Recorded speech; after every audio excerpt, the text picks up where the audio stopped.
الحمد لله وكفى وسلام على عباده الذين اصطفى اما بعد. آج تراویح میں الحمدللہ 8ویں سپارے کی تلاوت کی گئی ہے. اس کے آغاز میں اللہ سبحانہ وتعالی نے کفار و مشرکین کا جو ایک عناد کے ساتھ ایک رویہ تھا، عنادانہ رویہ تھا اور ایک بیجا اشکالات کا سلسلہ تھا، اس کو ذکر فرمایا ہے. مجھے کہتے تھے کہ ہم آپ کو نبی اس وقت مانیں گے جب آپ مردوں کو زندہ کر کے ہمارے سامنے پیش کریں، پھر مردے ہم سے بات چیت کریں اور یہ کہیں کہ جو ہے یہ واقعی اللہ کے نبی ہیں، یا جو ہے آپ ہمارے پاس فرشتوں کو لے کر آئیں. تو اللہ فرماتا ہے کہ اگر ہم ان کے پاس فرشتوں کو اتار دیں یا ہم مردوں کو ان سے بات چیت کروا دیں اور ہر وہ چیز جس کا انہوں نے سوال کیا ہم ان کے سامنے جمع کر دیں، تو پھر بھی ایمان لانے والے نہیں ہیں. یہ ایسے ضدی ہیں ہر دھرم میں کہ ایمان لے کر نہیں ہے. مگر اللہ چاہے جس کے نصیب میں تقدیر میں ایمان لکھا ہے بس وہی لے کر آئے. پھر اس کے بعد یہ فرمایا کہ حلال و حرام کا اختیار اللہ کے پاس ہے، اور جس چیز کو اللہ نے حلال کر دیا یعنی معقول جانور جن جانوروں کو کھایا جاتا ہے، جب ان پہ اللہ کا نام لے کر شرعی طریقے سے ان کو ذبح کیا جائے تو اس کو کھاؤ، اور جس پہ اللہ کا نام نہیں لیا گیا تو اس کو مت کھاؤ. اور یہ فرمایا کہ اگر آپ اہل زمین میں سے اکثر کی بات مانیں گے تو یہ آپ کو گمراہ کر دیں گے، اللہ کے راستے سے اور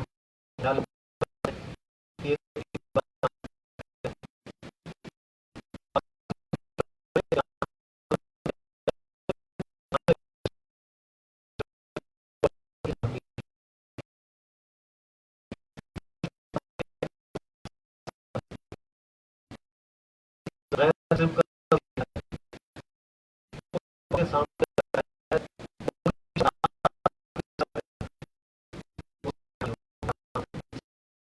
سے حرام.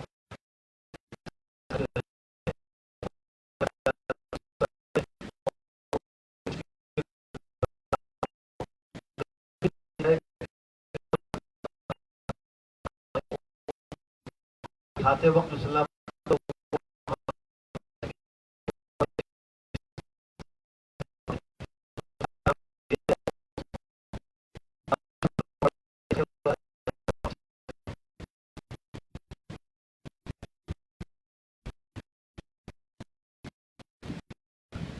پھر آیت نمبر 120 میں فرمایا کہ تم ظاہری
پھر فرمایا کہ ہم نے ہر بستی کے جو بڑے سرمایہ دار متمول لوگ ہیں ان کو ہم نے اس بستی کا مجرم بنایا تاکہ اس میں کچھ شرارتیں، اور وہ جو کچھ شرارتیں کر رہے ہیں تو اس کا کو ہوگا.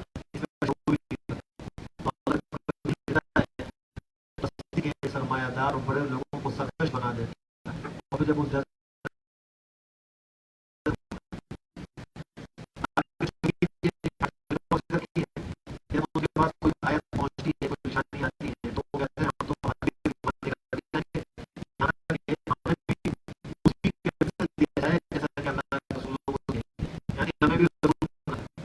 اللہ کے رسولوں کو رسالت کی گئی ہے. جو یہ مشرکین کہتے ہیں کہ ہر شخص کو رسول نبی بنایا جائے گا، اللہ فرماتا ہے کہ اللہ عالم اس کو کوئی شخص اپنی طاقت اپنے علم اپنی تقویٰ کی دولت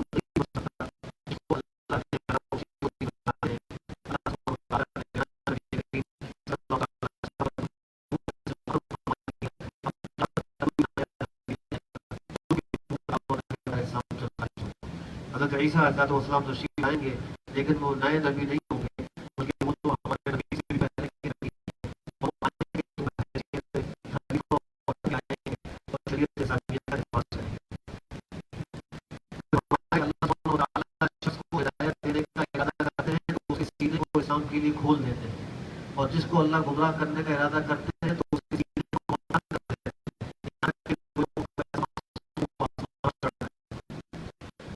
اب سوال یہ پیدا ہوتا ہے کہ اللہ جب سینے کو کھول دیتے ہیں اسلام کے، تو اس کا کیا سوال یہ تھا آپ نے فرمایا کہ اللہ اس قریب میں پورے ایمان لاتے ہیں۔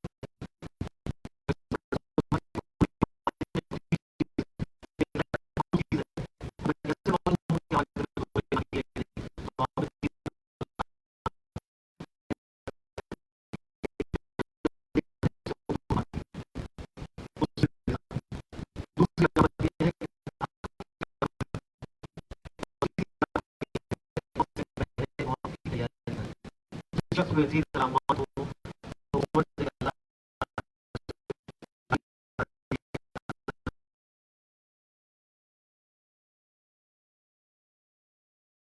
وہ کہیں گے ہمارے پروردگار ہم میں سے بعض نے بعض سے فائدہ اٹھا لیا، لیکن آج ہم اپنی اس مدت کو اس مقام کو پہنچ گئے ہیں جو آپ نے ہمارے لیے مقرر کیا تھا۔ اللہ فرمائیں گے اب جہنم کی آگ تمہارا ٹھکانہ ہے، اس میں ہمیشہ ہمیشہ رہو گے۔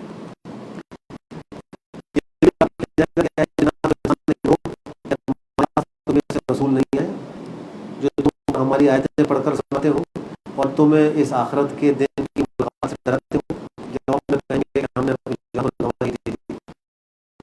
اس وقت گواہی دینے کا فائدہ کوئی نہیں ہوگا، ان کو دنیا کی زندگی نے دھوکے میں ڈال دیا، اب وہ اس بات کی گواہی دے رہے ہیں کہ وہ کافر ہے۔ اب وہاں کفر کا اقرار کرنے سے کوئی فائدہ نہیں ہوگا، نہ انکار کرنے سے کوئی فائدہ ہوگا۔ مشرکین کی کچھ بری رسمیں اور ان کے برے عقائد کا تذکرہ ہے، ان میں ایک یہ ہے کہ جو کھیتی ان کو حاصل ہوتی تھی زمین سے پیداوار کی صورت میں، تو وہ اس میں اپنے بتوں کے لیے بھی ایک حصہ رکھتے تھے اور اللہ کے لیے بھی ایک حصہ رکھتے تھے۔ وہ کہتے تھے کہ یہ حصہ اللہ کا ہے، یہ حصہ بتوں کا ہے۔ اس الگ الگ کرنے میں اگر اللہ کے حصے میں سے کوئی حصہ بتوں کے حصے میں گر جاتا تو اس کو اٹھاتے نہیں تھے، وہ کہتے تھے کہ اللہ تو بے نیاز ذات ہے، اس کو کیا ضرورت ہے۔ اگر ان بتوں کے حصوں میں سے الگ کرتے ہوئے کچھ حصہ اللہ کے حصے میں گر جاتا تو وہ کہتے ہیں کہ ہمارے جو یہ بت ہیں یہ بڑے محتاج ہیں، ان کو ضرورت ہے، تو وہاں سے اٹھا کر پھر واپس اسی حصے میں رکھ دیا کرتے تھے۔ یہ ان کی جہالت تھی کہ جن کو وہ محتاج بھی سمجھتے ہیں ان کو وہ الہ بھی کہتے ہیں۔ الہ تو محتاج نہیں ہوتا، وہ تو قادر مطلق ہوتا ہے، جس میں احتیاج ہو وہ رب نہیں ہو سکتا۔ اللہ کی ذات کسی کی محتاج نہیں، ساری مخلوق اللہ کی محتاج ہے۔ پھر یہ فرمایا کہ ان کے جو شرکاء ہیں یعنی شیاطین جن کی یہ پوجا کرتے ہیں، انہوں نے مشرکین میں سے بہت سو کے لیے اولاد کے قتل کو مزین کر دیا۔ جب ان کے لڑکی پیدا ہوتی تو اس کو زندہ درگور کر دیا کرتے ہیں۔ ایک تو یہ عار کی وجہ سے کہ لوگ کہیں گے اس کے لڑکی پیدا ہوئی ہے، دوسرے اس لیے کہ داماد جو ہے وہ ایک منتخب کرنا پڑے گا اپنی بیٹی کے لیے، اس کو وہ اپنے لیے بہت بڑی ایک عار سمجھا کرتے تھے، تو وہ بیٹیوں کو قتل کر دیا کرتے تھے۔ تو اللہ فرماتے ہیں ان کے شرکاء نے ان کے لیے بڑا مزین کر دیا تاکہ ان کو ہلاک کر دیں اور تاکہ ان پر ان کے دین کو خلط کر دیں۔ بعض چوپائے جانوروں کے بارے میں مشرکین کا نظریہ یہ تھا کہ ہم جس کو چاہیں گے وہی اس کو استعمال کر سکتے ہیں، اور جس کو اپنی چاہیں گے اس کو کوئی استعمال نہیں کر سکتا۔ حالانکہ جس کو اللہ نے حلال کیا اس کو کوئی آدمی روک نہیں سکتا، جس کو اللہ نے حرام کیا اس کو کوئی حلال نہیں کر سکتا۔ لیکن مشرکین جو ہے اپنی طرف سے یہ کہا کرتے تھے کہ یہ مخصوص جانور ہیں، یہ ہمارے مردوں کے لیے حلال ہیں، عورتوں کے لیے حرام ہیں، اور بعضوں کے بارے میں کہتے ہیں کہ دونوں کے لیے مشترک ہیں، دونوں کھا سکتے ہیں۔ اللہ فرماتے ہیں کہ پھر اس کی نسبت وہ اللہ کی طرف بھی کرتے ہیں اور وہ جھوٹ منسوب کرتے ہیں اللہ کی طرف، اس میں کوئی حقیقت نہیں ہے۔ آگے اللہ سبحانہ وتعالیٰ نے اپنی توحید پر دلائل ذکر کیے ہیں کہ اللہ نے باغات پیدا کیے ہیں کھجور کے اور اسی طرح زیتون کے، انار کے، ان کے پتے ایک دوسرے سے الگ الگ ہیں۔ اللہ نے فرمایا اس کو کھاؤ، جب وہ بڑا ہو جائے اس کا حق ادا کرو، اس کو کاٹو۔ جس دن کھیتی کاٹی جائے، جس دن باغ سے پھل اتارا جائے تو جو اس کا حق ہے وہ ادا کیا اگر زمین عشری ہے تو جو کچھ پیداوار نکلی ہے خرچہ وغیرہ نکالنے سے پہلے کل پیداوار کا 10واں حصہ غریبوں اور مستحق لوگوں کو دینا ہوگا. یہ زمین کی زکوٰۃ ہے, یہ ضروری ہے جیسے سونا چاندی کی زکوٰۃ ضروری ہوتی ہے. ایسے ہی جو باغ کے پھل ہیں ان میں بھی اگر وہ پانی آسمانی پانی سے سیراب ہوتے ہیں تو ان میں عشر ہوگا, اور اگر وہ خود ٹیوب ویل وغیرہ سے سیراب کیے جاتے ہیں تو ان میں نصف عشر یعنی 20واں حصہ ہوگا. اور یہی حال کھیتوں کے اندر بھی, اگر کھیت کی زمین ٹیوب ویل سے اور خرچے سے پانی استعمال کر کے آباد کی جاتی ہے تو اس کے اندر پیداوار کا 20واں حصہ لازم ہوگا, غریبوں مستحق کو دینا ہوگا. پھر فرمایا کہ جانوروں میں سے بعض وہ ہیں جو بار برداری کے ہیں, بعض بار برداری کے نہیں ہیں. یہ بھی اللہ کا انعام ہے کہ اللہ نے ان میں سے بہت سو کو ہمارے لیے حلال کر دیا اور کچھ کو حرام بھی کیا ہے, اس کا تذکرہ بھی کیا ہے. جو حلال ہے ان میں فرمایا کہ بھیڑ میں سے 2 یعنی نر اور مادہ, بکری میں 2 نر اور مادہ, اور اسی طرح اونٹوں کے اندر 2 نر اور مادہ, اور گایوں کے اندر 2 نر اور مادہ. یہ سب اللہ نے حلال کیے ہیں, کوئی انسان کھا سکتا ہے اور کوئی آدمی ان کو اپنی طرف سے حرام نہیں قرار دے سکتا. اللہ نے مشرکین کے باطل عقیدے کو رد کرنے کے لیے فرمایا الذکرین حرم ام الانثیین, کہ اللہ نے جو 2 نر ہیں ان کو حرام کیا ہے, بھیڑ اور بکری کے نروں کو, یا ان کی ماداؤں کو اللہ نے حرام کیا ہے, یا جن پر ان کی ماداؤں کے رحم مشتمل ہیں یعنی ان کے پیٹوں میں جو بچے ہیں ان کو اللہ نے حرام کیا ہے. کوئی دلیل ہو تو میرے پاس لے کر آؤ. ان کے پاس کوئی دلیل نہیں تھی, بلا دلیل اپنی طرف سے کچھ اونٹنیوں کو حرام قرار دیتے تھے, کچھ کو حلال قرار دیا. پھر جو اللہ کی طرف سے حرام ہے اس کے اندر بے احتیاطی یہ کرتے تھے, اس کو استعمال کرتے. کچھ محرمات کا بھی تذکرہ کیا ہے, مثلا اس کے اندر مردار ہے, جو جانور طبی موت سے مر جائے اور اس کو ذبح نہ کیا جا سکے وہ حرام ہے. مشرکین اس کو استعمال کیا کرتے ہیں. اسی طریقے سے بہتا خون حرام ہے, خنزیر کا گوشت حرام ہے, اور وہ جانور جو غیر اللہ کے نام پر نامزد کر دیا جائے, کوئی منت مان لی جائے کسی غیر اللہ کی اور نظر مان لی جائے, یہ سب حرام ہو جاتے ہیں. ان سے منع فرمایا. اللہ کہتا ہے یہ مشرکین ہمارے منع کردہ کو تو حلال سمجھ کے کھاتے ہیں, جن کو ہم نے حلال کیا ہے ان کو یہ حرام کرتے ہیں. مشرکین کا ایک اعتراض یہ بھی تھا کہ اگر اللہ نہ چاہتا تو ہم شرک نہ کرتے, ہمارے بڑے بھی شرک نہ کرتے. اللہ کی مشیت یہی ہے کہ ہم مشرک ہوں, اس وجہ سے ہم یہ جو کچھ کر رہے ہیں اللہ کے حکم سے کر رہے ہیں. اللہ نے ان کے اس اعتراض کا جواب یہ دیا کہ اگر واقعی بات ایسی ہی ہے تو اللہ نے پھر تمہاری اصلاح کے لیے انبیاء کو کیوں بھیجا؟ اگر اللہ چاہتا ہے کہ تم کافر و مشرک ہی مرو تو پھر اللہ نے ہدایت کے ذرائع کیوں جو ہے تمہارے لیے بھیجے, کتابیں نازل کی, انبیاء کو بھیجا اور بار بار تم کو نصیحتیں کی ہیں. اللہ تو چاہتا ہے کہ تم ہدایت پر ہو. یہ منگڑ اپنی طرف سے ایک سوال کیا کرتے تھے. پھر اس سپارے میں سورہ انعام کا رکوع نمبر جو 19 جہاں سے شروع ہو رہا ہے, اس میں اللہ سبحانہ و تعالیٰ نے چند باتوں کو ذکر فرمایا. 10 باتیں ہیں اور 3 آیات ہیں. 3 آیتوں کے اندر 10 باتوں کا تذکرہ ہے. حضرت کعب احبار یہود کے بہت بڑے عالم تھے, اللہ نے ان کو اسلام کی توفیق دی. وہ قسم کھا کر فرمایا کرتے تھے کہ اللہ کی کتاب تورات بسم اللہ کے بعد ان آیات سے شروع ہو رہی ہے. قل تعالوا اتل ما حرم ربکم علیکم الا تشرکوا بہ شیئا.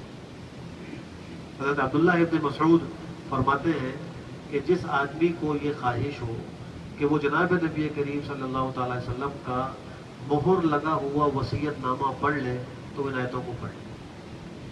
یہ آپ کا مہر لگایا ہوا ایک وصیت نامہ ہے. وصیت کیا کی ہے؟ ایک تو یہ کی ہے کہ اللہ کے ساتھ کسی کو شریک نہ کرو. دوسری وصیت یہ کی ہے کہ ماں باپ کے ساتھ حسن سلوک کرو, ان کا بڑا حق ہے. تیسری نصیحت یہ کی ہے اپنی اولاد کو فقر و فاقے کے ڈر سے مت قتل کرو, ہم تم کو بھی روزی دیتے ہیں ان کو بھی روزی دیتے ہیں. چوتھی نصیحت یہ کی تم بے حیائی کے کاموں کے قریب مت جاؤ, ظاہری ہو یا باطنی, گناہوں کے قریب مت جاؤ. پانچویں نصیحت فرمائی کہ جس کو اللہ نے حرام کیا ہے تم اس کو قتل نہ کرو, کسی کو ناحق قتل نہ کرو. ہاں اگر کسی کا قتل اللہ کی طرف سے حلال ہوا ہے, مثلا کوئی شخص نعوذ باللہ شادی شدہ ہو کر زنا کا ارتکاب کرے تو اس کی سزا جو ہے سخت ہے شریعت میں. یا کوئی آدمی جو ہے نعوذ باللہ اسلام سے پھر کر مرتد ہو جائے, مرد ہو تو اس کی سزا قتل ہے. اسی طریقے سے کوئی آدمی کسی کو ناحق قتل کر دے تو قصاص میں اس کو قتل کیا جائے گا. یہ 3 حق اسلام ہے, اس کے علاوہ کسی کو قتل کرنے کی اجازت نہیں ہے. اور فرمایا کہ یہ وہ باتیں ہیں جن کی تم کو تمہارے پروردگار نے وصیت کی ہے تاکہ تم سمجھو. پھر فرمایا کہ یتیم کے مال کے قریب مت جاؤ مگر اس طریقے سے جو اچھا ہو, یعنی اس کا خیال کرو، اس کو ضائع نہ کرو، یہاں تک کہ وہ بالغ ہو جائے تو ان کا مال ان کے حوالے کرو. اور فرمایا کہ ناپ تول میں کمی مت کرو، پورا پورا تولا کرو، ناپ کے پورا دیا کرو. ہمارے ذہنوں میں تو بس یہی ہے کہ کوئی چیز خریدتے اور بیچتے وقت آٹا چینی دیتے وقت پورا پورا تول کے دینا چاہیے. حالانکہ اس کا مفہوم بہت وسیع ہے، عام ہے. اگر کوئی آدمی نماز کے اندر کوتاہی کر رہا ہے، یعنی تعدیل ارکان کے ساتھ نماز نہیں پڑھ رہا، تو وہ نماز کے اندر ڈنڈی مار رہا ہے اور اس کے اندر کمی کر رہا ہے. یہ بھی تطفیف ہے. جیسے ناپ تول میں کمی حرام ہے، نماز میں اس طرح کمی کرنا بھی ناجائز اور حرام ہے. یا کوئی آدمی اپنی ڈیوٹی کے اوقات پورے نہیں کرتا، 8 گھنٹے کا ملازم ہے، تنخواہ 8 گھنٹے کی لیتا ہے، لیکن کام 6 گھنٹے کرتا ہے اور ڈنڈی مار کے نکل جاتا ہے. مالک کو پتہ نہیں چلتا، وہ سمجھتا ہے کہ شاید مالک کو پتہ نہیں، تو بس میں بہت ہوشیار ہو گیا. حالانکہ اس کے لیے 2 گھنٹوں کی تنخواہ حرام ہے جو اس میں اس نے کام نہیں کیا. یا وہ 8 گھنٹے بیٹھتا تو ہے لیکن جو کام اس کے ذمے ہے وہ نہیں کرتا، کوئی اور کام کر رہا ہے، اپنا ذاتی کام کر رہا ہے. اب وہ سیٹ پر بھی بیٹھا ہے، کمپیوٹر کے سامنے بھی بیٹھا ہے، کام بھی کر رہا ہے، لیکن کام اپنا کر رہا ہے باہر کا، اور جس کام کے لیے اس کو اپائنٹ کیا گیا ہے وہ کام نہیں کر رہا. تو یہ بھی ناپ تول میں کمی کی طرح ناجائز اور حرام ہے. اس کے مقابلے میں جو تنخواہ لے رہا ہے وہ حرام ہے. اس کو لوگ حرام بھی نہیں سمجھتے اور پھر کہتے ہیں بھائی دعائیں قبول نہیں ہوتی. جب حرام کا لقمہ پیٹ میں جائے گا تو دعا اللہ قبول نہیں کرے گی. پھر فرمایا کہ جب بات کرو تو انصاف کی کرو، چاہے قرابت داری کیوں نہ ہو. اگر تمہاری انصاف کی بات سے تمہارے کسی قرابت دار کے خلاف فیصلہ ہو رہا ہے تو اس کی پرواہ نہ کرو، لیکن حق بات کرو، عدل کی بات کرو. اللہ کے وعدوں کو پورا کرو، اللہ سے جو وعدے کیے ہیں ان کو پورا کرو. یہ وہ باتیں ہیں جن کی تم کو نصیحت کی ہے، وصیت کی تمہارے پروردگار نے، تاکہ تم کو یاد دہانی ہو، نصیحت ہو. پھر فرمایا کہ یہ میرا سیدھا راستہ ہے، اس کی پیروی کرو اور مختلف راستوں کی پیروی نہ کرو، یعنی ایک دین اسلام کو اختیار کرو اور تفرقہ بازی نہ کرو. یہ وہ بہت زیادہ نصیحتیں ہیں جن کا حکم دیا گیا، ان پہ عمل کرنے کی ضرورت ہے. تو قرآن کریم میں حقانیت کو ذکر فرمایا کہ یہ کتاب ہے، ہم نے اس کو نازل کیا ہے، بڑی برکت والی ہے، تم اس کی پیروی کرو اور تم ڈرو تاکہ تم پر رحم کیا جائے. کل کو کہیں تم یہ نہ کہنے لگو کہ یہ کتابیں تو 2 گروہوں پر ہم سے پہلے اتاری گئی، یعنی مشرکین کو کہا جا رہا ہے کہ کل قیامت میں تم یہ عذر نہ پیش کر دینا کہ یہود و نصارہ پر تو کتابیں اتری تھی، یہود پر تورات اتری تھی، نصارہ کے اوپر انجیل اتری تھی، ہمارے پر تو کوئی کتاب ہی نہیں اتری. اللہ نے تم کو قرآن کریم دے دیا ہے، اب تمہارے پاس کوئی عذر نہیں ہے. اور پھر فرمایا کہ یا تم یہ کہنے لگو کہ اگر ہم پر کتاب اتاری جاتی تو ہم ان لوگوں سے زیادہ ہدایت پر ہوتے. تو اللہ نے اتمام حجت کر دیا، تم پر بھی کتاب نازل کر دی، اور کتاب بھی ایسی عظیم الشان نازل فرمائی جو گزشتہ تمام کتب و صحائف کے لیے ناسخ ہے اور قیامت تک آنے والے انسانوں کے لیے کتاب ہدایت ہے. پھر فرمایا کہ یہ لوگ تو انتظار کر رہے ہیں بس اس بات کا کہ فرشتے آ جائیں ان کے پاس، یعنی قیامت کا انتظار کر رہے ہیں، یا آپ کے پروردگار کا حکم آ جائے، قیامت کا حکم آ جائے، یا آپ کے پروردگار کی بعض نشانیاں آ جائیں. ان بعض نشانیوں سے مراد قیامت کی بڑی نشانی جو نشانی ہے کہ سورج بجائے مشرق سے نکلنے کے مغرب سے نکلے گا. یہ ایک بڑی علامت ہے قیامت. جب یہ علامت پائی جائے گی تو اس کے بعد نہ کسی کافر کا ایمان معتبر ہوگا، نہ کسی گناہگار کی توبہ قابل قبول. پھر فرمایا کہ جو لوگ اپنے دین کے اندر تفریق کرتے ہیں اور وہ گروہ گروہ ہو گئے، اے نبی آپ کا ان سے کوئی تعلق نہیں. جو دین کے اندر تفرقہ کریں، اختلاف ڈالیں، تو اے نبی صلی اللہ علیہ وسلم آپ کا ان سے کوئی تعلق نہیں ہے.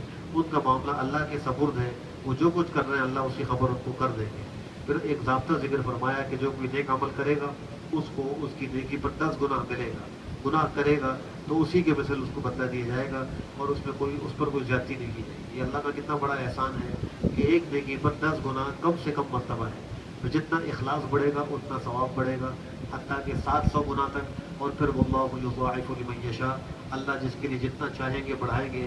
اللہ کی ذات غیر محدود ہے اور اس کا یہ دینا، اس کی عطا بھی غیر محدود ہوگی. پھر اس کے بعد سورہ اعراف شروع ہو رہی ہے، مکی صورت ہے. اعراف کو اعراف اس لیے کہتے ہیں کہ اس صورت کے اندر اصحاب الاعراف اور اعراف کا تذکرہ ہے. اعراف جنت دوزخ کے درمیان ایک آڑ ہے، ایک دیوار ہے. اس پر وہ لوگ ہوں گے جن کی نیکیوں اور بدیوں کے پلڑے برابر ہوں. کچھ دیر کے لیے ان کو اس جگہ پہ رکھا جائے گا اور وہاں سے وہ اہل جنت کا بھی مشاہدہ کریں گے اور اہل نار کا بھی مشاہدہ کریں گے. اللہ سے پناہ بھی مانگ رہے ہوں گے، اے اللہ ہمیں ظالموں میں شامل نہ کرنا. اور بالآخر ان کو پھر جنت میں داخل کر دیا جائے گا. اس چیز کو اعراف کہا جاتا ہے. اس صورت کے آغاز میں ایک بات تو یہ فرمائی کہ اللہ نے آپ پر کتاب کو نازل کیا ہے آپ کے دل میں کوئی تنگی نہ آئے، یعنی اس وجہ سے کہ لوگ آپ کی بات قبول نہیں کر رہے، مشرکین اور اہل مکہ آپ کی دعوت پر ایمان نہیں لا رہے، تو آپ دل کو تنگ نہ کیجیے، آپ صبر کا دامن تھامیے، آپ اس کے ذریعے لوگوں کو نصیحت کرتے رہیے، ڈراتے رہیے، اور جو آپ کا فریضہ رسالت ہے وہ ادا کرتے رہیے۔ عام لوگوں کو حکم دیا کہ تمہاری طرف پیغمبر کے واسطے سے جو کچھ کتاب نازل کی گئی اس کی پیروی کرو، اور اس کے علاوہ اللہ کے سوا کسی کو دوست نہ بناؤ، لیکن تم بہت کم نصیحت مانتے ہو۔ اور پھر جو ہے ڈرایا کہ کتنی ہی بستیاں ہیں، ہم نے ان کو ہلاک کر ڈالا، ہمارا عذاب ان پر آیا رات کے وقت یا وہ جب دن میں قلولہ کر رہے تھے، یعنی بے خبر تھے، غافل تھے، رات کو عذاب آ گیا، یہ دن میں قلولہ کر رہے تھے، اس وقت بھی غافل تھے، اللہ کے عذاب نے ان کو پکڑا۔ جب عذاب آیا تو اس وقت ان کا حال کیا تھا؟ اللہ فرماتے ہیں اس وقت وہ کہتے ہیں کہ ہم بڑے ظالم تھے، ہم سے بڑی غلطی ہوئی، لیکن جب عذاب آ گیا، اس کو دیکھ لیا، اب توبہ کا راستہ بند ہو گیا۔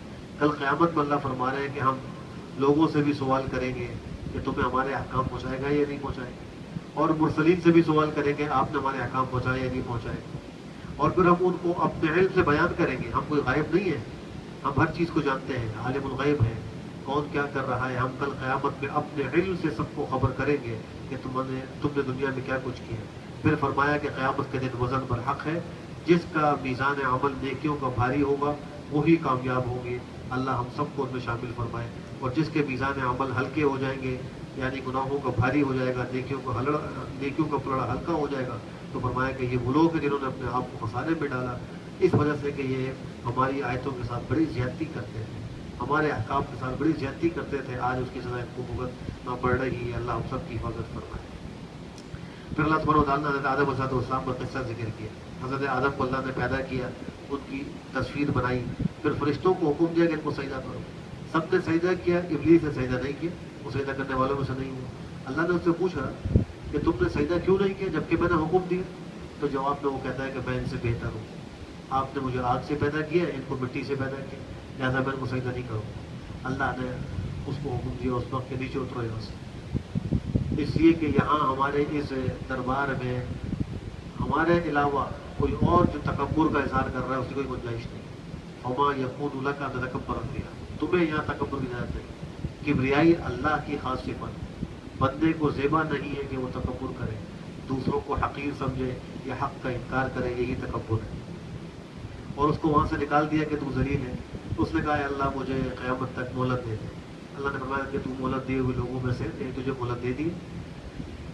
اب اس کے بعد شیطان کیا کہتا ہے، یہ بات قابل غور ہے، تو قسم کھا کر کہتا ہے قال فبما اغويتني لاقعدن لهم صراطك المستقيم، اے اللہ آپ نے مجھے گمراہ کیا، اس وجہ سے میں آپ کے بندوں کے راستوں پر بیٹھوں گا، ان کے لیے بیٹھوں گا تیرے سیدھے راستے پر۔ پھر کیا کروں گا؟ ثم لآتینہم من بین ایدیہم، پھر ان کے سامنے سے آؤں گا، ان کو اسلام پہ عمل کرنے سے روکوں گا، ومن خلفہم، پیچھے سے آؤں گا، وعن ایمانہم، دائیں سے آؤں گا، وعن شمائلہم، بائیں سے آؤں گا، اور اے اللہ آپ ان میں سے اکثر کو شکر کرنے والا نہیں پائیں گے۔ اب ہم سوچیں، ہم جو اللہ کی نعمتوں کی ناشکریاں کر رہے ہیں تو ہم کس کے ساتھ تعاون کر رہے ہیں؟ ہم کس کو کامیاب کر رہے ہیں؟ ہم شیطان کو کامیاب کر رہے ہیں، ہم اللہ کے احکام کی خلاف ورزی کر کے شیطان کو خوش کر رہے ہیں، اور اس نے اللہ کے سامنے جو قسم کھا کر ایک عہد کیا ہے ہم اس میں اور اس کی تکمیل میں ایک سبب بن رہے ہیں۔ تو اللہ نے صاف صاف اعلان فرما دیا، یہاں سے نکل جاؤ ذلیل ہو کر، جو تمہاری پیروی کرے گا میں تم سب سے جہنم کو بھر دوں گا، مجھے کوئی پرواہ نہیں۔ اللہ تو مستغنی ذات ہے، جو اللہ کی نہیں مانیں گے شیطان کی مانیں گے، اللہ جہنم کو اس سے بھر دے۔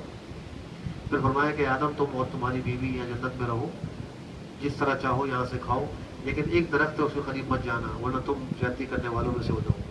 اب شیطان نے ان کو وسوسہ ڈالا، اور اس کا مقصد یہ تھا کہ جو جنتی لباس انہوں نے پہنا ہوا ہے وہ ان سے اتر جائے اور وہ بھی اللہ کی بارگاہ سے دور ہو جائے۔ تو اس نے آ کر کہا ما نہاکما ربکما، تم کو تمہارے پروردگار نے اس درخت کے کھانے سے نہیں روکا مگر اس لیے کہیں تم فرشتے نہ بن جاؤ، کہ تم کہیں ہمیشہ ہمیشہ رہنے والے نہ بن جاؤ۔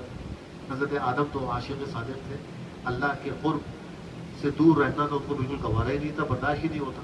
جب یہ بات سنی شیطان نے ان کے سامنے قسمیں کھائیں، انہوں نے کبھی کسی کو قسم کھاتے ہوئے نہیں دیکھا تھا، پہلی بار شیطان کو سنا کہ وہ قسم کھا کر کہہ رہے ہیں تو انہوں نے اس کی بات کا یقین کر لیا اور ان سے ایک